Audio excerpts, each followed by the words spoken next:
አንተና ባለቤት ናቸው አይደል የምትከራዩት? አይ ልጆች አሉ።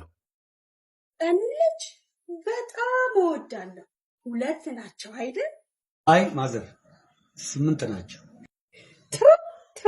አበስኩ ገበርኩ።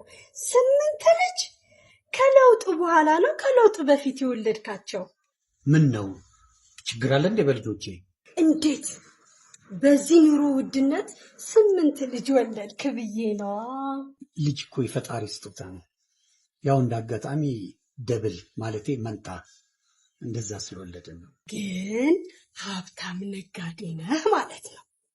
አይደለሁም፣ የመንግስት ሰራተኛ ነኝ። እንዴት በመንግስት ደሞዝ 8 ልጅ አሳደግ?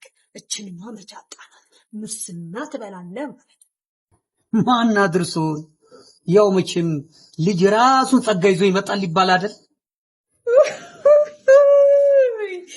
ሌላው አንድ ልጅ ወልዶ ማሳደግ ያቃተው ልጁ ጸጋውን እናቱ ሆድ ውስጥ እየረሳው መጥቶ ነው ማለት ነው። ይሆናል። ብሩ ልስጦትና ዕቃዬን ላምጣ። እኔ የጨነቀኝ ከዚህ ግቢ ልጆችን ሰብስበ ግር ብላችሁ ስትወጡ አንተ የብርጌዱ አዛዥ፣ ባለቤት ምክትል አዛዥ ነው እኮ የምትመስሉት። ተመስገን የኔን ቤተሰብ ሰራዊት አደረጉት አይደል? ለነገሩ አንድም ያጣል።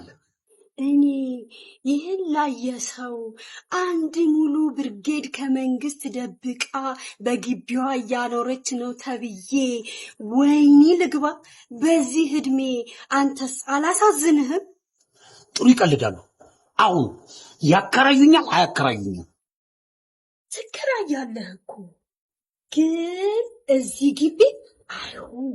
ይኸውልህ ከፊት ለፊት የጥቁሩ በር አለ አይደለ? እዛ ሄደ መከራየት ይችላል። ጊዜም ብሎ ይህን ያህል ሰዓት ቆሜ ሳወራሁት ምን አይነት አከራይ ነዎት? በስመ አብ ወወልድ ወመንፈስ ቅዱስ።